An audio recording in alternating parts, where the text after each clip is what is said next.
إن الحمد لله نحمده ونستعينه ونستغفره ونعوذ بالله من شرور أنفسنا ومن سيئات أعمالنا من يهده الله فلا مضل له ومن يضلل فلا هادي له وأشهد أن لا إله إلا الله وحده لا شريك له وأشهد أن محمدا عبده ورسوله صلى الله تعالى عليه وعلى آله وصحبه وسلم تسليما كثيرا أما بعد أعوذ بالله من الشيطان الرجيم قل إن كنتم تحبون الله فاتبعوني يحببكم الله ويغفر لكم ذنوبكم والله غفور رحيم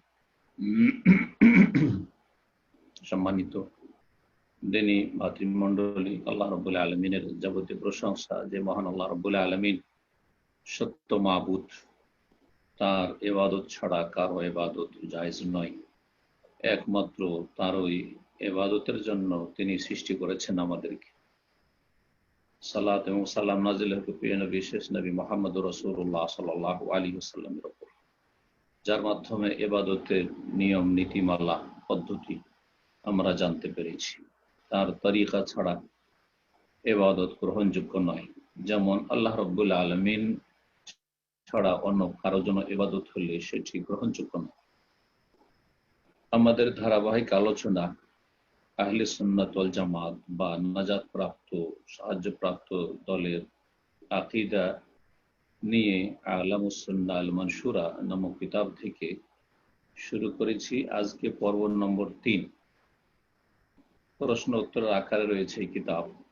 আল্লামা শেখ হাফিজ হাকামি রহমতুল্লাহ আলাইহি আজকে প্রশ্ন নম্বর 6, তাতে বলছেন মা আলামাতু মাহাব্বাতিল আবদি রাব্বাহু আযজা ওয়া জাল। মহান আল্লাহ আযজা ওয়া জালের ভালোবাসা যে বান্দার উপর ফরজ, এই ভালোবাসার লক্ষণ কি? বান্দার রবের সাথে যে ভালোবাসা রয়েছে এর সত্যিকার প্রমাণ বা লক্ষণ কি? ভালোবাসার দাবি তো সবাই করে, বিশেষ করে যারা ধর্মকর্ম করে তারা শিরকি ধর্ম পালন করুক, বিদাতি ধর্ম পালন করুক অথবা তাওহীদ সুন্নাহ ভিত্তিক তিন ধর্ম পালন করুক, সবাই আল্লাহর মহাব্বত বা ভালোবাসার দাবি করে। কিন্তু এই আল্লাহর ভালোবাসার, যিনি আমাদের রব, যিনি আমাদের প্রতিপালক, তার ভালোবাসার সত্যিকার লক্ষণ বা আলামত কি? উত্তরে বলছেন আলামাতু যালিকা, এর লক্ষণ হচ্ছে আন ইউহিব্বা মা ইউহিব্বুহুল্লাহু তাআলা ওয়া ইউবগিদ মা ইউসখিতুহু। আল্লাহ রাব্বুল আলামিন যা কিছু বা যে কাউকে ভালোবাসেন তাকে সেসবকে ভালোবাসেন।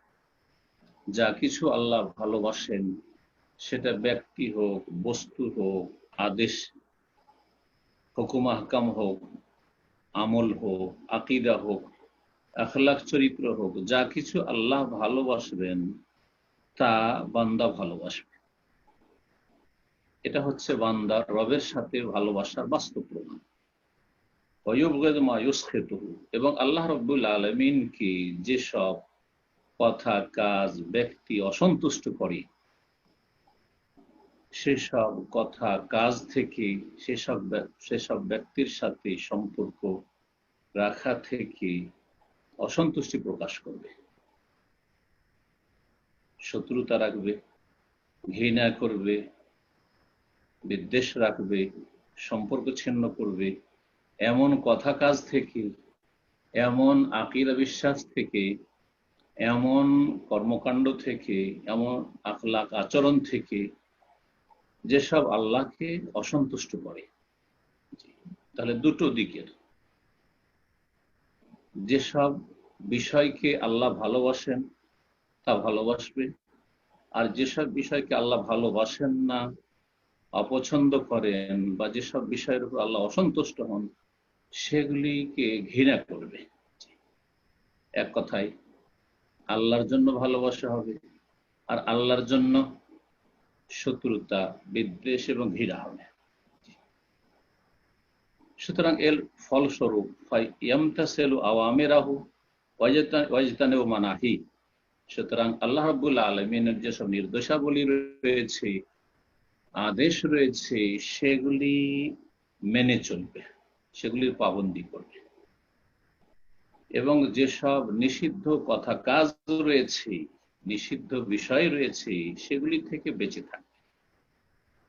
আল্লাহ যা ভালোবাসবেন তাকে ভালোবাসার দাবি হচ্ছে যে আল্লাহ যে আদেশগুলি করেছেন জীবনের প্রতিটি ক্ষেত্রে, সেগুলি আঞ্জাম দেবে, সেগুলি সম্পাদন করবে।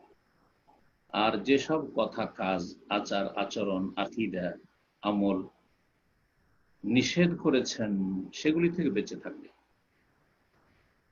ওয়ালি আউলিয়া আহ, এবং আল্লাহর বন্ধুদেরকে, আল্লাহর নেক বান্দাদেরকে, ভালো মানুষদেরকে, আল্লাহর ওলিদেরকে, আর আল্লাহর ওলি মানে প্রত্যেক মুমিন, ইমানদার, তৌহিদবাদী, সুন্নতের অনুসারী, নর হোক আর নারী হোক, সবে আল্লাহর ওলি।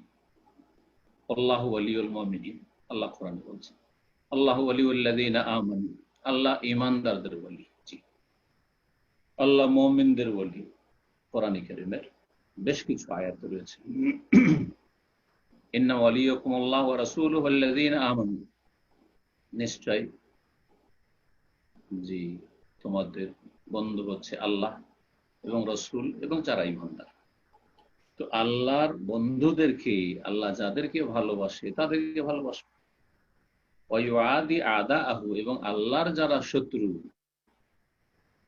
আল্লাহর তৌহিদের শত্রু, আল্লাহ রাসূল সাল্লাল্লাহু আলাইহি সাল্লামের সুন্নাহ আদর্শের শত্রু, আল্লাহ রাব্বুল আলামিন নাযিলকৃত দ্বীনের শত্রু, আল্লাহ রাব্বুল আলামিনের আদেশের শত্রু, আল্লাহ রাব্বুল আলামিনের নিষিদ্ধ কথা কাজের বিরোধী, তাদের সাথে শত্রুতা রাখবে।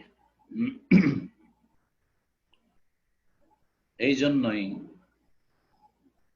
হাদিসে রয়েছে, এবং এটি হচ্ছে আকীদার বিষয়, কোনো আমলের বিষয় না, এটি আপনাকে বিশ্বাস রাখতে অন্তর থেকে, এবং সে অনুযায়ী আপনার জীবন পরিচালিত হবে। সেটা হচ্ছে আল্লাহর জন্য ভালোবাসা এবং আল্লাহর জন্য বৈরিতা রাখা, যেটিকে ঈমানের সবচাইতে মজবুত হাতল বলা হয়েছে। ওয়ালিহাযা কান আওসাকুল আল ঈমান আল হুব্বু ফিল্লাহি ওয়াল বুগযু ফিহি, এই জন্য ঈমানের সবচাইতে মজবুত হাতল হচ্ছে, মজবুত কড়া হচ্ছে, মজবুত শিকল হচ্ছে আল হুব্বু ফিল্লাহ, আল্লাহর জন্য ভালোবাসা। এটি সবচেয়ে মজবুত বাঁধন। এ মুসলিম উম্মার যে বাঁধন, অত্যন্ত শক্তিশালী মজবুত বাঁধন। জি, এই বাঁধন কোনোদিন ঢিলা হয়ে যায় না। খুলে যাওয়া তো দূরের কথা, ভেঙে যাওয়া তো দূরের কথা, বিচ্ছিন্ন হয়ে যাওয়া দূরের কথা। জি, কখনো ঢিলা হয় না। সবচাইতে মজবুত বাঁধন হচ্ছে ঈমানের আল হুব্বু ফিল্লাহ, আল্লাহর জন্য ভালোবাসা, ওয়াল বুগযু ফিল্লাহ, এবং আল্লাহর জন্য বিদ্বেষ, শত্রুতা রাখা। ব্যক্তির সাথে, বস্তুর সাথে, বিষয়ের সাথে, বিশ্বাসের সাথে, আমলের সাথে, আচার আচরণের সাথে। জি, আল হুব্বু ফিল্লাহ ওয়াল বুগযু ফিল্লাহ। রাসূলুল্লাহ সাল্লাল্লাহু আলাইহি ওয়াসাল্লামের প্রসিদ্ধ হাদিস, কথা লম্বা না করে শুধু ইঙ্গিত করে দিই যে হাদিসটি সহিহ বুখারীর হাদিস। সাবাতু ইউযিল্লুহুমুল্লাহ ফি যিল্লিহি, 7 প্রকারের মানুষকে আল্লাহ রাব্বুল আলামিন তার স্পেশাল ছায়ায় স্থান দেবেন বিচার দিবসে, কিয়ামতের মাঠে। তার মধ্যে এক শ্রেণীর মানুষ, ওয়ারাজুলানে তাহাব্বা ফিল্লাহ ইজতামা আলাইহি ওয়া তাফাররাকা আলাইহি, দুইজন মানুষ একে অপরকে ভালোবাসে, দুইজন হোক, ব্যক্তি হোক, দুই পরিবার হোক, দুই সমাজের লোক হোক, দুই দেশের লোক হোক, বিভিন্ন দেশের লোক হোক, হ্যাঁ, দুই বর্ণের লোক হোক, জি, যে কোনো শ্রেণীতে আপনি ভাগ করতে পারেন। রাজুলানে, দুই শ্রেণীর মানুষ, দুই ব্যক্তি, সর্বনিম্ন থেকে শুরু করা হয়েছে। তাহাব্বা ফিল্লাহ, আল্লাহর জন্য ভালোবাসা একে অপরকে। কিসের জন্য ভালোবাসা? দ্বীনি ভালোবাসা। জি, আর অন্য কোনো বাঁধন নেই, অন্য কোনো স্বার্থ নেই। ইজতামা আলাইহি, এর জন্য একত্রিত হয়, আল্লাহর ভালোবাসার ভিত্তিতে ঐক্য গড়ে উঠে। ওয়া তাফাররাকা আলাইহি, এবং আল্লাহর ভালোবাসার ভিত্তিতে বিচ্ছিন্নতা তারা তৈরি করে। বিচ্ছিন্ন যদি হয় আল্লাহর ভালোবাসার ভিত্তিতে, যদি এক হইতে হয়, ঐক্য গড়ে তুলতে হয় এই আল্লাহর ভালোবাসার ভিত্তিতে, তাহাবা ফিল, আল্লাহর জন্য। এবং আল্লাহ রাব্বুল আলামিনের হকের ক্ষেত্রে সবচেয়ে বড় হক হচ্ছে তাওহীদ। সুতরাং ঐক্য হবে তাওহীদের ভিত্তিতে, তাওহীদের ভিত্তিতে, অন্য কোনো বিষয়ের ভিত্তি করে নয়। ঐক্য হবে রাসূলুল্লাহ সাল্লাল্লাহু আলাইহি সাল্লামের আদর্শের ভিত্তিতে, কারণ তাওহীদ ছাড়া কোনো আমল কবুল হয় না, একটু পরে আলোচনায় আসবে। তাওহীদ ছাড়া কোনো আমল কবুল হয় না। আর রাসূলুল্লাহ সাল্লাল্লাহু আলাইহি সাল্লামের আদর্শ ছাড়া, সুন্নাহ ছাড়া, রাসূলুল্লাহ সাল্লাল্লাহু আলাইহি সাল্লামের তরিকা ছাড়া অন্য কোনো তরিকার কোনো ইবাদত বন্দেগী আমল কবুল হয় না। সুতরাং আমাদের ঐক্য হবে তাওহীদ ভিত্তিক এবং সুন্নাহ ভিত্তিক। খুব সহজ বিষয়। অন্য কোন ব্যক্তিকে, বস্তুকে, কোনো কিছুকে কেন্দ্র করে যদি ঐক্য গড়ার চেষ্টা করে, কিয়ামত হয়ে যাবে, কোনদিন মানব জাতির মাঝে ঐক্য আসবে না। এই তাওহীদ আর শিরকের কারণেই আদম সন্তান দুই ভাগে বিভক্ত হয়েছে, মুমিন আর কাফির, সৎ আর অসৎ, নেক আর বদ। জি।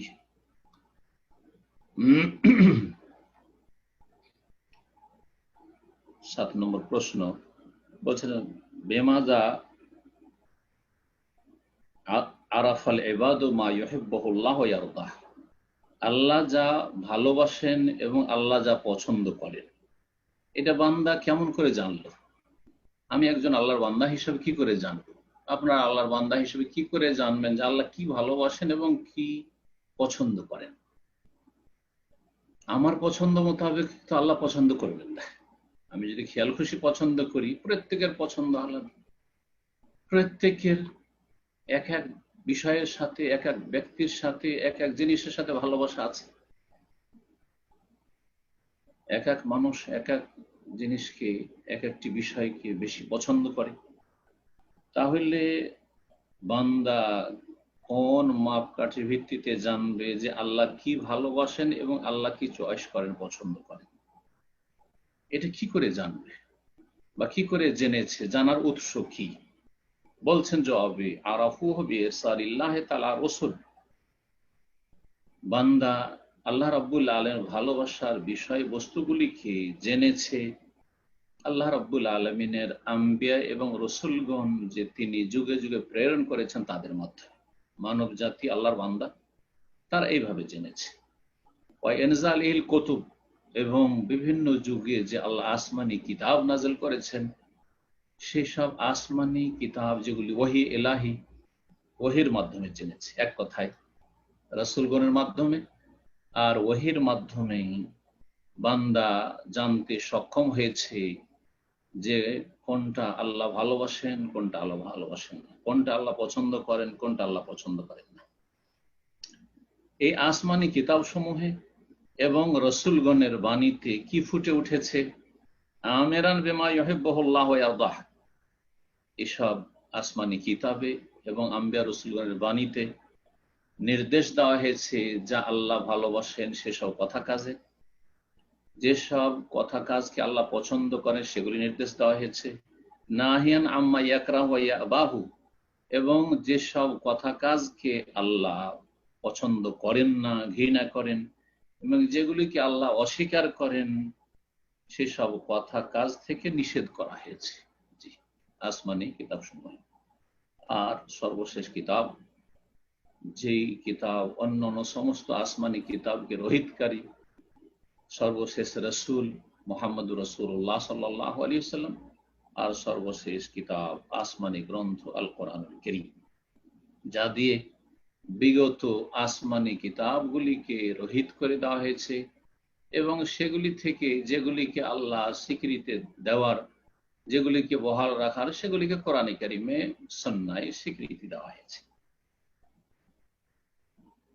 আর এই আসমানি কিতাব সমূহের মাধ্যমে এবং রাসূলগণের মাধ্যমে মানব জাতির ওপর অকাট্য দলিল প্রতিষ্ঠিত হয়েছে, হুজ্জত কায়েম হয়েছে। কেউ কোনো অজুহাত পেশ করতে পারবে না বিচার দিবসে, বদলার সময়, প্রতিদানের সময়, যে আল্লাহ আমি তো জানতাম না যে আপনি কি পছন্দ করেন, আল্লাহ আমি তো জানতাম না যে আপনি কি ভালোবাসেন, আমি যেটাকে আমার বিবেক বুদ্ধিতে ভেবেছি যে আপনি এগুলি খুব ভালোবাসেন সেগুলি করেছি। এ কথা বলার কোনো সুযোগ নাই আসমানি কিতাব নাজিল হওয়ার পর এবং রাসূলের আগমনের পরে।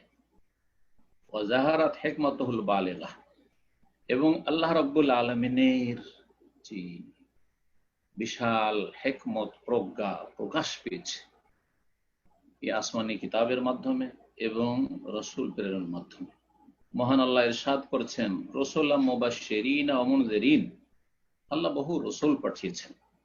রাসূলের বহুবচন, অনেক রাসূল পাঠিয়েছেন সুসংবাদ দাতা করে এবং সতর্ক সাবধানকারী করে। তারা সুসংবাদ দিয়েছেন যারা মেনে নিয়েছে তাদেরকে, সতর্ক সাবধান করেছেন অবাধ্যদেরকে, নাফরমানদেরকে।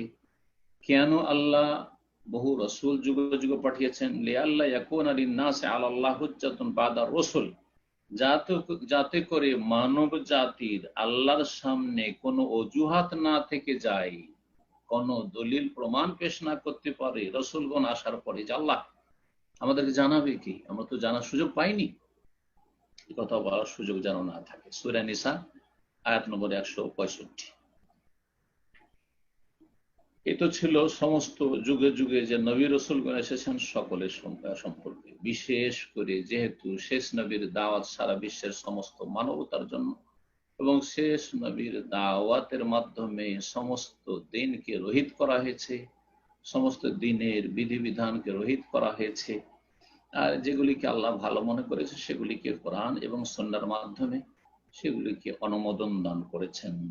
এর দলিল সূরা আলে ইমরানের আয়াত নম্বর 31। মহান আল্লাহ ইরশাদ করেছেন, কুল হে নবী বলে দাও, মুহাম্মদ সাল্লাল্লাহু আলাইহি ওয়াসাল্লামকে, শেষ রাসূলকে সম্বোধন করে আল্লাহ বলছেন বলে দাও, মানব জাতি, ইন কুনতুম তুহিব্বুন আল্লাহ, তোমরা যদি আল্লাহকে ভালোবেসে থাকো, যেমন আল্লাহকে ভালোবাসি, তাহলে কি করতে হবে? ফাত্তাবিউনি, আমি মুহাম্মদুর রাসূলুল্লাহ সাল্লাল্লাহু আলাইহি ওয়াসাল্লাম যে শেষ রাসূল এসেছি আমার অনুসরণ করো, আমাকে ফলো করো।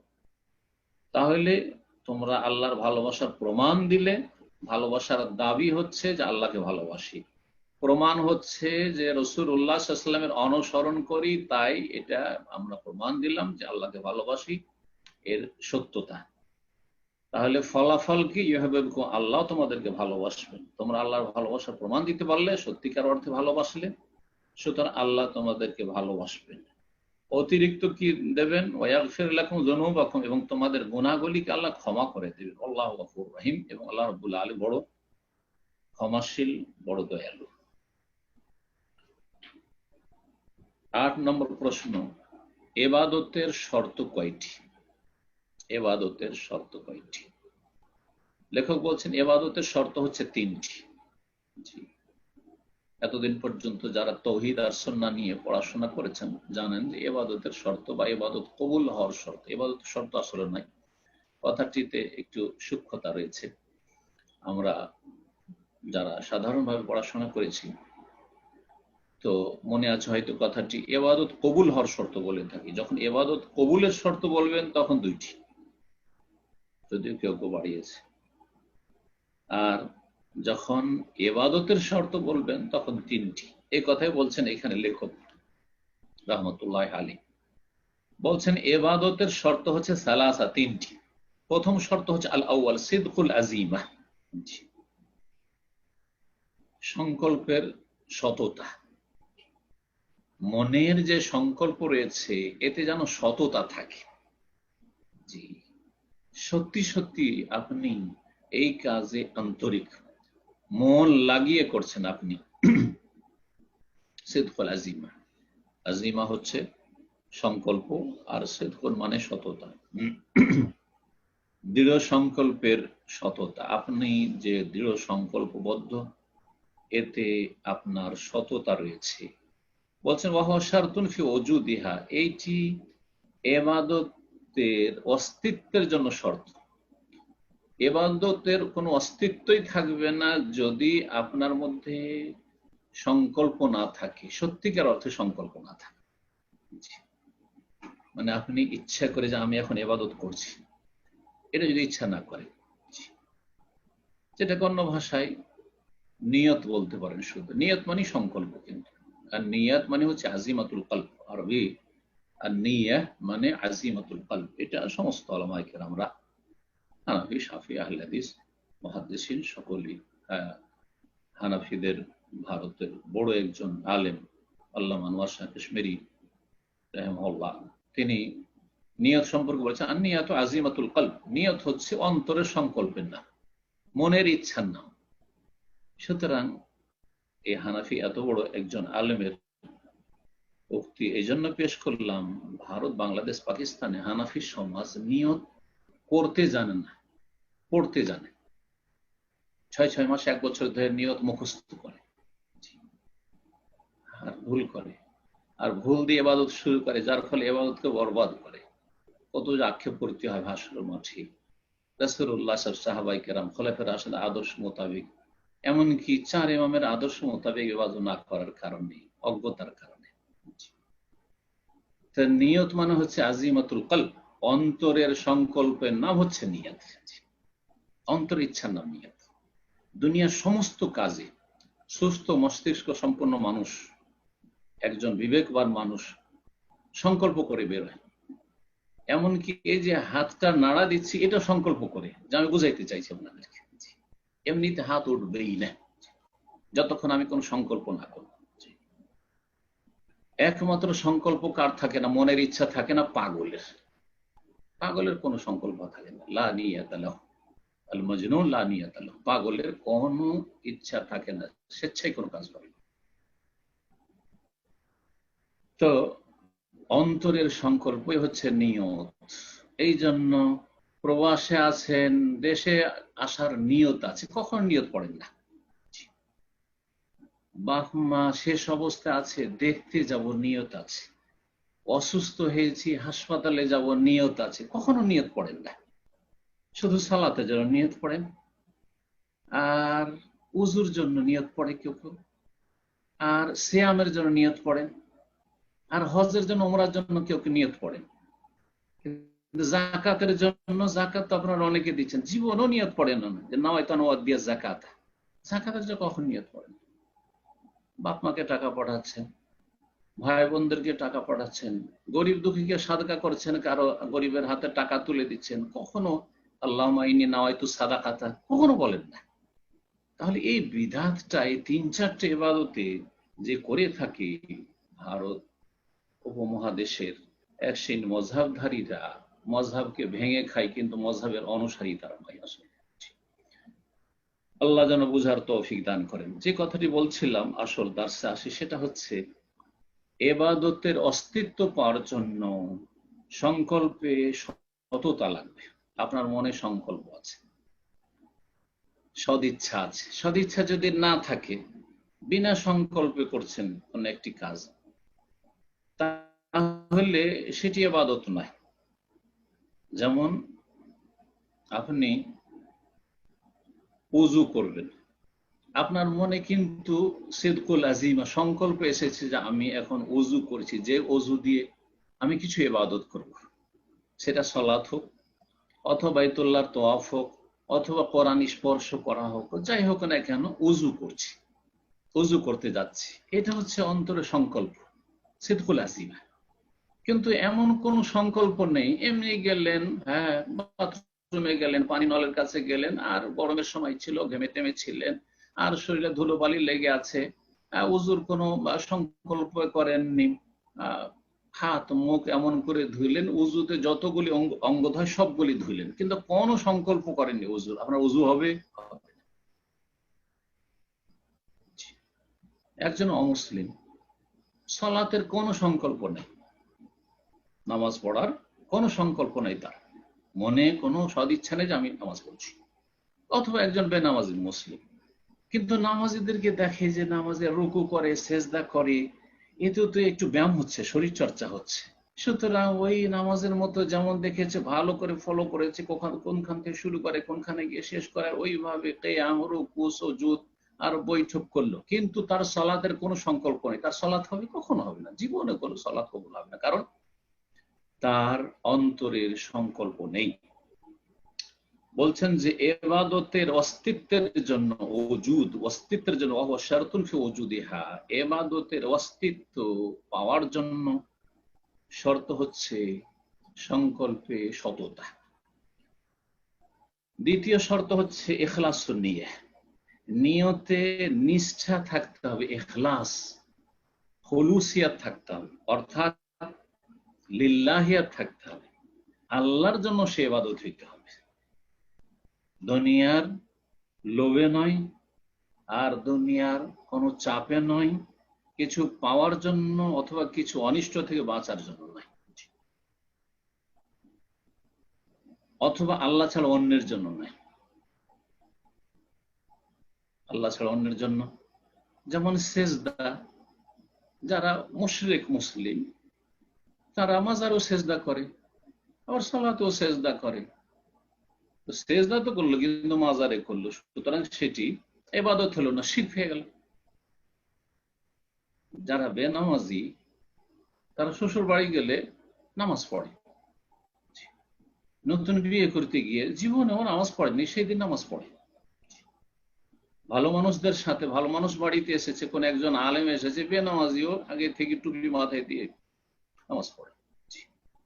ইফতার পার্টিতে যাবে, জীবনে নামাজ পড়ে না, সুতরাং ইফতার করে মাগরিব পড়ে নিল। তো নিয়তে ইখলাস তো নেই, নিয়তে আল্লাহর জন্য লিল্লাহিয়াত ইখলাস তো নেই, বরং কাউকে খুশি করার জন্য অথবা কারো অসন্তুষ্টি থেকে বাঁচার জন্য। সুতরাং সে ইবাদত আর ইবাদত হলো না। এক কথায় নিয়তে ইখলাস হইতে হবে দ্বিতীয় শর্ত ইবাদতের জন্য। তৃতীয় শর্ত আস-সালিস মুওয়াফাকাতুশ শারঈ, শরীয়ত সম্মত হইতে হবে, শরীয়ত সম্মত হইতে হবে। আল্লাযী আমারা আল্লাহ তাআলা, যার আল্লাহ তাআলা নির্দেশ দিয়েছেন, আল্লাহ সুবহানাহু ওয়া তাআলা যার বা যে তরিকা নির্দেশ দান করেছেন। অন্য ভাষাতে তৃতীয় শর্ত হচ্ছে যে রাসূলুল্লাহ সাল্লাল্লাহু আলাইহি সাল্লামের সুন্নত অনুসারী হইতে হবে। সহজ ভাষায় রাসূলুল্লাহর তরিকা হইতে হবে। আমি সহজ ভাষায় মানুষকে বোঝানোর চেষ্টা করি, ইবাদত কবুলের দুটো শর্ত, এই দ্বিতীয় এবং তৃতীয় এইখানে। সেটা হচ্ছে এক আল্লাহর জন্য হইতে হবে, দুনিয়ার কোনো গরজে না, স্বার্থে নয়, আর এক রসুলের তরিকা হইতে হবে। তৃতীয় যেটা শরীয়ত সম্মত হইতে হবে, মানে এক রাসূল সাল্লাল্লাহু আলাইহি সাল্লামের তরিকা হইতে হবে, অন্য কোনো কারো তরিকায় হইলে হবে না। কেউ যদি বলে আমি রাসূলুল্লাহ সাল্লাল্লাহু আলাইহি ওয়াসাল্লামের তরিকায় পড়ি না, আমি আব্দুল কাদের জিলানীর তরিকায় নামাজ পড়ি, হবে না। আমি আবু হানিফা, শাফি, মালিক, আহমদের তরিকায় নামাজ পড়ি, না না, হবে না।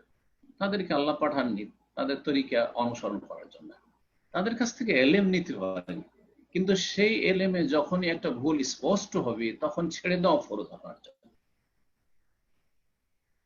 কিন্তু যার কোনো ভুল হয়নি, যাকে ওহী দিয়ে আল্লাহ পরিচালিত করেছেন, জি, ওহী ছাড়া একটিও কথা বলেনি, ওমা ইয়ানতিকু আনিল হাওয়া ইন হুয়া ইল্লা ওয়াহয়ুন ইউহা, তিনি হচ্ছেন সাইয়্যিদুল মুরসালিন খাতামুন নবিয়্যিন মুহাম্মদুর রাসূলুল্লাহ সাল্লাল্লাহু আলাইহি ওয়াসাল্লাম, তার তরিকা অনুযায়ী হতে হবে।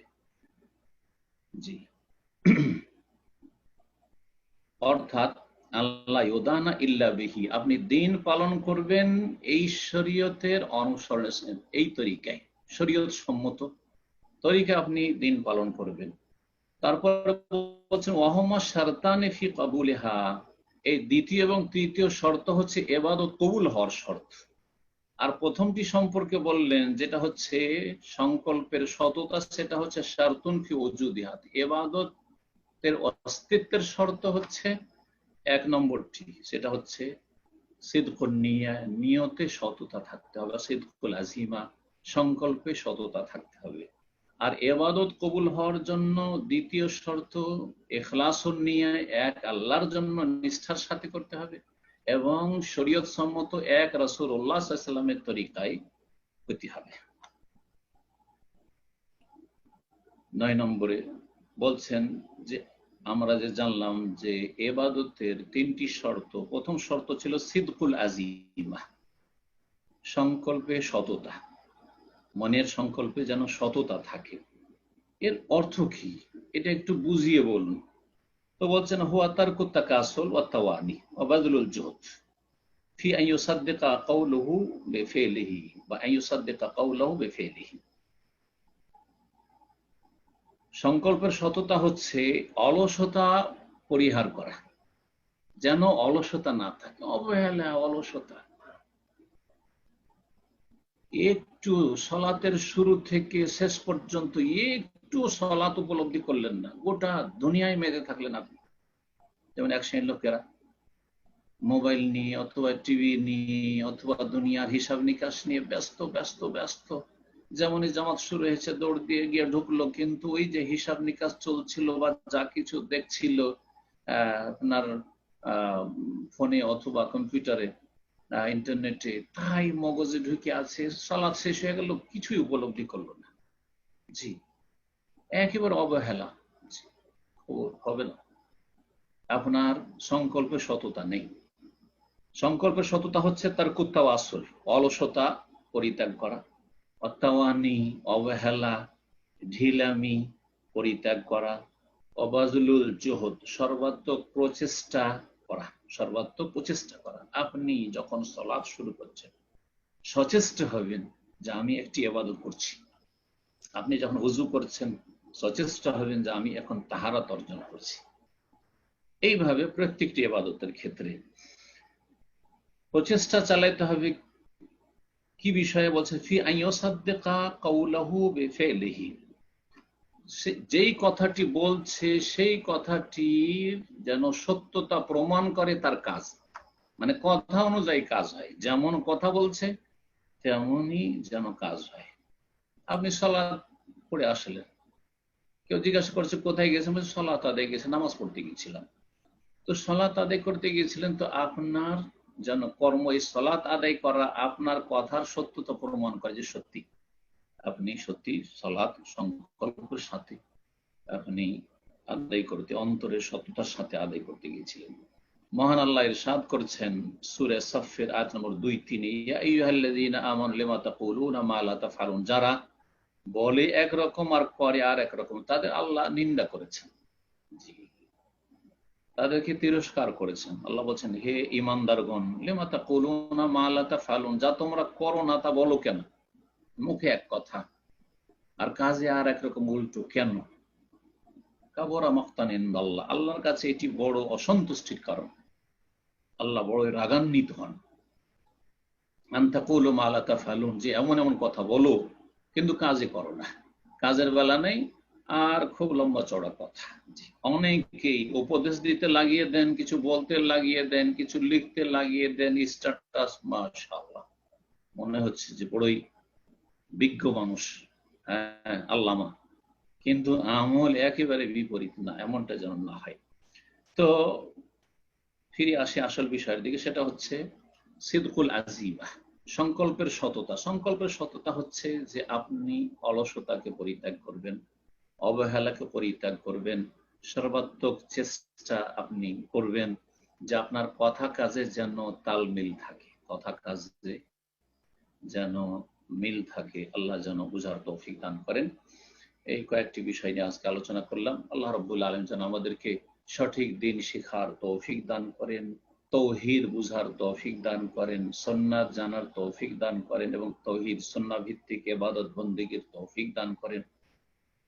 ইবাদত কবুলের শর্ত পূরণের তৌফিক দান করেন, ইবাদতের বিশুদ্ধতা আল্লাহ রাব্বুল আলামিন জন্য আমাদেরকে চেষ্টা করার, মেহনত করার, ইলম আমল সুন্দর করার তৌফিক যেন দান করেন।